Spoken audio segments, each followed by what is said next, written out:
चलिए शुरू करते हैं। आइए। हाँ जी। तो पहला जो विषय आज हम डिस्कस करने जा रहे हैं वो है सार्क। देखिए, यूपीएससी वाले विद्यार्थी विशेष रूप से ध्यान दें, स्टेट पीसीएस, डिफेंस सर्विसेज और एसएससी वाले भी, ये तो लोग ध्यान दें इस बात के ऊपर कि इसके बारे में फैक्ट्स क्या क्या हैं सार्क के बारे में। और यूपीएससी और स्टेट पीसीएस वाले ध्यान इस बात पर दें कि इसको आंसर किस प्रकार से लिखा जाए सार्क के बारे में अगर सवाल पूछा जाए। तो आज के इस प्रश्न को शुरू करने से पहले हम दो विषयों के बारे में पहले ही क्लियर कर लेते हैं। एक तो है फैक्ट्स। तो जो फैक्ट्स वाली बात है वो तो एसएससी, रेलवे, बैंकिंग, डिफेंस, इन सब के काम की है। और इसके अलावा जो और चीजें बन सकती हैं वो क्या हैं? वो बन सकती है कि साहब यहां पर आंसर क्वेश्चन क्या पूछा जा सकता है। जो यूपीएससी और एसएससी का सबसे फेवरेट सवाल है, या जहां पर भी एनालिटिकल प्रश्न पूछे जाते हैं उनका सबसे बड़ा प्रश्न है, और मल्टीपल टाइम बच्चों ने टेस्ट दिया हुआ है इस सवाल पर, कि क्या सार्क अपनी प्रासंगिकता खत्म करता जा रहा है, यानी कि जो यूज है वो सार्क का वो खत्म होता जा रहा है। तो सबसे पहली बात तो यही बनती है कि क्या कोई शार्क मछली है क्या? नहीं भाई, सार्क एक संगठन है 8 देशों का। इसका इतिहास मैं आपको थोड़ा सा जल्दी ब्रीफ करता हूं। क्यों चर्चा कर रहे हैं कि ये अपनी प्रासंगिकता खत्म करता जा रहा है या नहीं? पहला प्रश्न तो यही बनता है कि क्या इसका उपादेयता, इसकी यूजफुलनेस खत्म हो रही है? और दूसरा एक प्रश्न यहां पर और आप तैयार कर सकते हैं, विशेष रूप से यूपीएससी और स्टेट पीसीएस वाले, कि क्या सार्क का विकल्प बन सकता है बिम्स्टेक? है ना, इसको आप तैयार जरूर करिएगा और आज ही इस क्वेश्चन को लिख करके देखिएगा कि क्या सार्क का विकल्प बन सकता है बिम्स्टेक। इन दो तथ्यों को आप तैयार करेंगे, है ना। चलिए सबसे पहले बात करते हैं फैक्ट्स की। सबसे पहले बात करते हैं फैक्ट्स की, जो बैंकिंग और एसएससी के एग्जाम में पूछे जाते हैं, रेलवे के एग्जाम में पूछे जाते हैं, और जो आपके आंसर में विशेष रूप से ये लोग भी अगर आंसर में लिखते हैं उन पॉइंट्स को, तो उनकी भी वैल्यू बढ़ जाती है। पहला फैक्ट जो आपको पता होना चाहिए, जो अक्सर आप लोग याद करते हैं कि साहब कहां पर इसका मुख्यालय है, आंसर है काठमांडू में है। नंबर दूसरा, इसकी स्थापना कब हुई? दिसंबर 1985 में इसकी स्थापना हुई थी। अच्छा, अब ये पॉइंट जो मैं बोलता चला जा रहा हूं आप इन्हें नोट करते हुए चले जाइए, कुछ बेसिक जानकारी है। और इसकी स्थापना के समय अभी तक मतलब इसके पास कुल कितने मेंबर हैं? 8 मेंबर हैं। 8 मेंबर कौन कौन से हैं ये अभी थोड़ी देर में मैं आपको बता दूंगा। लेकिन इसके साथ साथ इनमें से जो 8वां मेंबर है जिसका नाम है अफगानिस्तान, वो 2007 में इसका सहयोग संगठन बना था, मतलब इसका मेंबर बना था। कौन सा संगठन है ये जिसके बारे में बात हो रही है? इसकी फुल फॉर्म है दक्षिण एशियाई क्षेत्रीय सहयोग संघ, South Asian Association for Regional Cooperation, SAARC. इसके अंदर 2007 के अंदर जो अफगानिस्तान है वो 8वां मेंबर बनके जुड़ा था। वर्तमान में ये सुर्खियों में क्यों है? क्योंकि वर्तमान में अभी इनकी फॉरेन मिनिस्टर्स की मीटिंग होनी थी। फॉरेन मिनिस्टर्स की मीटिंग के अंदर अफगानिस्तान का विदेश मंत्री किसे माना जाए? तो ऑब्वियस बात है तालिबान को माना जाए। लेकिन भारत समेत दुनिया के देशों ने इस बात को मानने से इनकार कर दिया कि तालिबान कोई सरकार भी है। ये तो ऑब्वियस बात है, अगर आप विदेश मंत्री को आने की परमिशन दे देते हैं तो तालिबान का विदेश मंत्री चलकर आएगा, और तालिबान के विदेश मंत्री तो मोस्ट वांटेड टेररिस्ट हैं। तो मोस्ट वांटेड टेररिस्ट अगर किसी सहयोग संगठन में आकर बैठेंगे तो इसका मतलब तो ये हो गया कि आपने मान्यता दे दी तालिबान को सरकार के रूप में। तो बड़ा ही लॉजिकल और रीजनल प्रश्न है जिसके बारे में आज आप चर्चा करने वाले हैं, है ना। तो चलिए फिर से मैं एक बार बता दूं आप लोगों को कि इसकी स्थापना कब हुई, मैं आपको क्लियर करता चलता हूं। कुछ फैक्ट्स हैं जिन्हें आप लिखते चले। नंबर एक बात, 1985 में इसकी स्थापना हुई थी। मुख्यालय कहां पर है? तो काठमांडू में इसका मुख्यालय है। किसकी सिफारिशों पर इसकी स्थापना हुई थी? मतलब अगर प्रश्न पूछा जाए तो किसने इसके बारे में कहा था कि हाँ भाई इसकी स्थापना होनी चाहिए? तो साथियों उस समय 1970 में जिया उर रहमान थे। 1970s की बात है, बांग्लादेश के राष्ट्रपति हुआ करते थे जिया उर रहमान। उनके कहने पर इसकी स्थापना की गई थी। उन्होंने रिकमेंड किया था कि हाँ भाई ऐसा कोई सहयोग संगठन होना चाहिए जो कि सार्क सदस्यों को, जो कि इंडिया के आसपास के देशों को आपस में मिला करके कोऑर्डिनेट करे। अच्छा, तो उन देशों के संगठन को जिया उर रहमान के माध्यम से बनाया गया था। इसके अलावा साथियों एक सवाल और बनता है, और वो है कि वर्तमान में इसका महासचिव कौन है? महासचिव जो है वो यहां पर हर 3 साल में बदलता है, 3 साल के अंदर बदलता है। इस समय जो अध्यक्षता चल रही है, जो इस समय सार्क का अध्यक्ष है वो कौन है? यदि हम कहें तो देश के हिसाब से जिसकी इस समय बारी चल रही है वो नेपाल का अध्यक्षता में अभी पूरा सार्क काम कर रहा है इस साल में। महासचिव का कार्यकाल 3 साल के लिए होता है, और इस समय जो महासचिव है वो श्रीलंका के हैं। और श्रीलंका के जो व्यक्ति हैं जो कि यहां पर महासचिव हैं उनका नाम है एसाला रूबान। एसाला रूबान। तो ये एसाला रूबान जो है ये इस समय वर्तमान में इसके महासचिव हैं। ठीक है, तो ये तो बेसिक फैक्ट्स हो गए जो आपको पूछा जाता है। एक प्रश्न ये पूछा जाता है कि अफगानिस्तान कब शामिल हुआ? तो 2007 के अंदर शामिल हुआ था। 2007 के अंदर अफगानिस्तान शामिल हुआ था। ठीक है, चलिए अब शुरू करते हैं। विषय क्या है? विषय कुछ इस प्रकार से है, अब हम सवाल की तरफ बढ़ते हैं। सवाल कुछ इस प्रकार से है, हाल ही में न्यूयॉर्क के अंदर आपको मालूम हो तो 76th मीटिंग चल रही है यूएनजीए की, यूनाइटेड नेशन जनरल असेंबली की 76वीं बैठक चल रही है न्यूयॉर्क के अंदर। तो उस बैठक के दौरान भारत के विदेश मंत्री भी अमेरिका गए हुए हैं, भारत के प्रधानमंत्री भी अमेरिका गए हुए हैं। अब ये सब लोग अपने अपने लेवल पर बातचीत कर रहे हैं। कल भारत के प्रधानमंत्री की बाइडेन बाबा से बात हो चुकी है, क्वाड की समिट चल रही है। तो ऐसी स्थिति में विदेश मंत्रियों की भी यहां बैठक होनी थी, क्योंकि दुनिया भर के यहां पर लोग पहुंच रहे हैं। विदेश मंत्रियों ने भी ये सोचा कि सब लोग मिलेंगे तो सही, यूनाइटेड नेशन जनरल असेंबली में चल करके ही वहीं पर अपनी कॉर्नर में बैठ करके चाय पानी के साथ बातचीत कर लेंगे कि क्या चल रहा है। ऐसी स्थिति में यहां पर न्यूयॉर्क के अंदर सार्क की बैठक बुलाई गई। सार्क की कौन सी बैठक बुलाई गई, प्रधानमंत्रियों की कि विदेश मंत्रियों की? तो विदेश मंत्रियों की बैठक बुलाई गई। तो पहले तो यह समझ लीजिए कि सार्क के विदेश मंत्रियों की बैठक होनी थी। कहां होनी थी? तो साथियों ये कहां होनी थी? न्यूयॉर्क में होनी थी। कब होनी थी? आज के दिन होनी थी, यानी 25 के दिन होनी थी। आज न्यूयॉर्क के अंदर मतलब जो विदेश मंत्री हैं सार्क के, उनकी बैठक होनी थी। यूनाइटेड नेशन जनरल असेंबली में आए थे तो चलो मिल चलते हैं टाइप से, ऐसे 8 लोग आपस में मिलने वाले थे आज के दिन, 25 वाले दिन। ये हैं ये 8 की 8 मेंबर नेशंस। और इनकी मीटिंग के होने से पहले ही नेपाल ने अपने द्वारा फॉरेन मिनिस्ट्री के माध्यम से एक ऑफिशियल लेटर जारी कर दिया। इस ऑफिशियल लेटर के अंदर क्या लिखा हुआ है? ये सरकारी पत्र है जो हम आपको यहां दिखा रहे हैं। हमें कहां से मिला, ताकि कोई ये ना कह दे कि हम कहां सेंधमारी कर रहे हैं। हमें इंडिया टुडे से मिला, तो इंडिया टुडे का यहां लोगो लगा हुआ है, ठीक है। इसमें क्या लिखा हुआ है जरा आप वो जरूर पढ़ें। इसने पूरी की पूरी बातें लिखी कि हमारे बीच में बातें होनी थी, लेकिन इस बात को 25 सितंबर को आयोजित किया जाना था। 25 सितंबर को यह आयोजित नहीं की जा रही है। अब क्यों नहीं की जा रही है, इसके अंतर्गत इन्होंने एक लाइन मेंशन करी, यहां पर है साथियों, आप इधर देख सकते हैं। सार्क मिनिस्टर्स की होनी थी और हैज ऑनर टू इन्फॉर्म, ये हो गया द एस्टीम रिक्वेस्ट, हाँ, communication ministry regret the inconvenience, the ministry for itself is opportunity to renew the secretariat, ये हो गया। Ministry note verbal dated on this informal letter, हाँ ये वाला पॉइंट आप पढ़िएगा। ये देखिए, lack of concurrence from all member state as of today. अब आप इस पॉइंट को एक बार के लिए जूम करके देख लीजिए, मैं आपको दिखा देता हूं क्या पॉइंट है जिसको लेकर के ये सारा मसला फिरा हुआ है।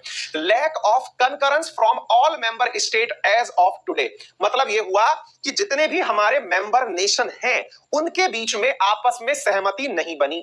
बड़ा सवाल है, सहमति किस बात की नहीं बनी? क्यों भाई आपने इसको कैंसिल क्यों कर दिया? मेंबर नेशंस में ऐसी कौन सी डिमांड हो गई जिसको लेकर सहमति बनना जरूरी था और जो बनते बनते रह गई? आइए मैं आपको बताता हूं साथियों। मेंबर नेशंस के बीच ये है मेंबर नेशन नंबर 1 जो आपको यहां दिख रहा है। बना तो 1985 में था सार्क, बना भी इसलिए था ताकि ये जो बांग्लादेश, भूटान, इंडिया, मालदीव, नेपाल, इंडिया और श्रीलंका जो कि एशिया के दक्षिण में स्थित हैं, वो आपस में मिलकर के एक दूसरे की 9 क्षेत्रों में सहयोग कर सके। 9 सेक्टर्स, चाहे वो कल्चर के हो, चाहे वो इंडस्ट्री के हो, चाहे वो कला के हो, चाहे वो किसी भी प्रकार से सहयोग कर सके एक दूसरे का। 9 सेक्टर डिटरमाइन किए गए थे।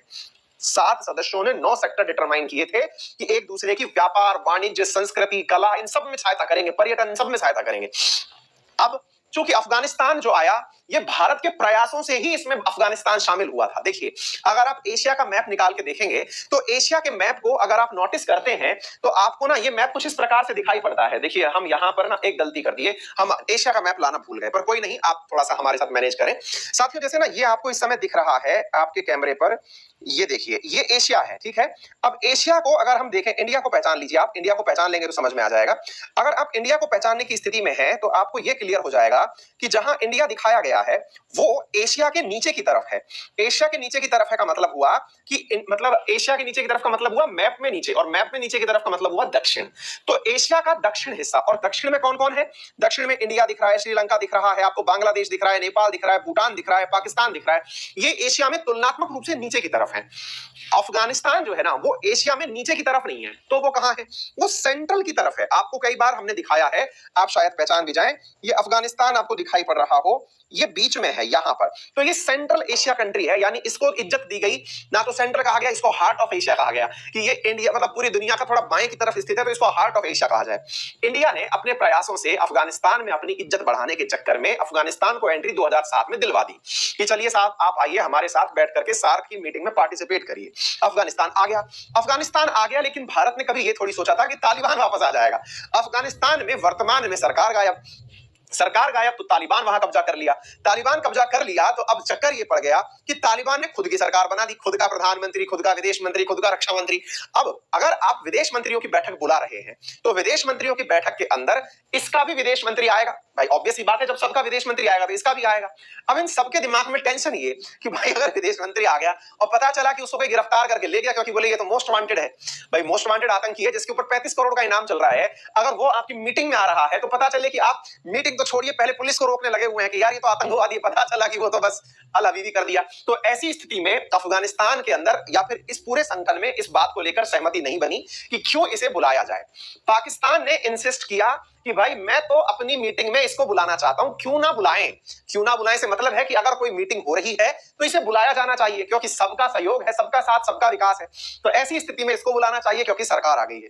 एक प्रकार से यूं समझिए कि पाकिस्तान इसे मान्यता दिलाने की कोशिश कर रहा था अंतरराष्ट्रीय संगठनों में, लेकिन अंतरराष्ट्रीय संगठनों में भारत के इशारे पर सबने मना कर दिया। सार्क भारत का यूं समझिए कि अपना ब्रेन चाइल्ड है, यानी भारत ने भले ही बनवाया उसे जियाउर रहमान के माध्यम से हो, लेकिन भारत ही इसका सबसे बड़ा मतलब एक तरह से सबसे पावरफुल सहयोग संगठन है, मतलब कंट्री है। ऐसी स्थिति में इसे कटा दिया गया। इसे कटा दिया गया तो ये भी कटा दिया गया। ये मीटिंग होती है जर्नल कंसेंसस से। आप में से कई लोग पूछेंगे तो सर एक काम करिए ना, इसे हटाइए, इसे हटाइए, इन दोनों को हटा करके फिर मीटिंग कर लीजिए। तो वो तो वैसे भी करते रहते हैं, फिर वो सार्क नहीं कहलाएगा। सार्क तभी कहलाएगा जब आठों की आठों उपस्थित होंगे। तो ऐसी स्थिति में यह इनफॉर्मल मीटिंग थी जो कि रद्द हो गई है। क्लियर है? तो तालिबान की मान्यता के ऊपर यह मीटिंग रद्द हो गई क्योंकि अफगानिस्तान, अच्छा यहां पर भारत ने क्या कहा। अब आप पूछेंगे कि सर एक बात बताइए कि यहां पर मतलब प्रोविजन क्या रखा गया था कि इंडिया मीटिंग बुलाने जा रहा था, अगर अफगानिस्तान नहीं आता तो मीटिंग कैसे होती।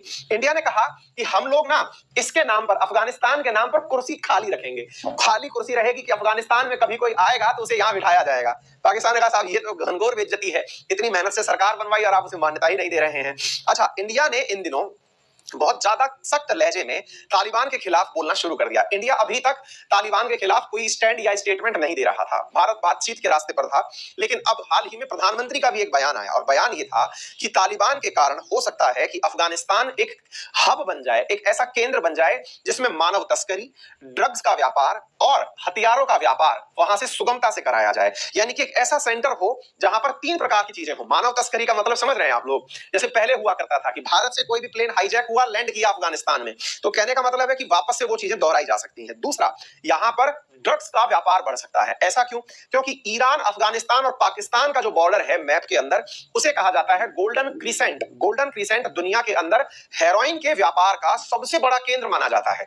ईरान, अफगानिस्तान, पाकिस्तान तीनों का बॉर्डर जहां मिलता है वहां पर एक चंद्र के आकार की संरचना बनती है जिसे गोल्डन क्रीसेंट कहा जाता है, जहां इतना ज्यादा हेरोइन का व्यापार होता है। अगर आपको याद हो तो 2 दिन पहले भी एक पोर्ट पर, जो पोर्ट था अडानी ट्रस्ट के द्वारा जिसको चलाया जाता था, उस पोर्ट के ऊपर 9000 किलो हेरोइन अफगानिस्तान से ही आई हुई पकड़ी गई थी। व्हाइट पाउडर पकड़ा गया था, अगर आपने 2-3 दिन पहले न्यूज सुनी हो तो, है ना। तो वहां पर जबरदस्त तरीके से यह व्यापार होता भी है और उसका प्रमाण भी हमें प्राप्त हो गया।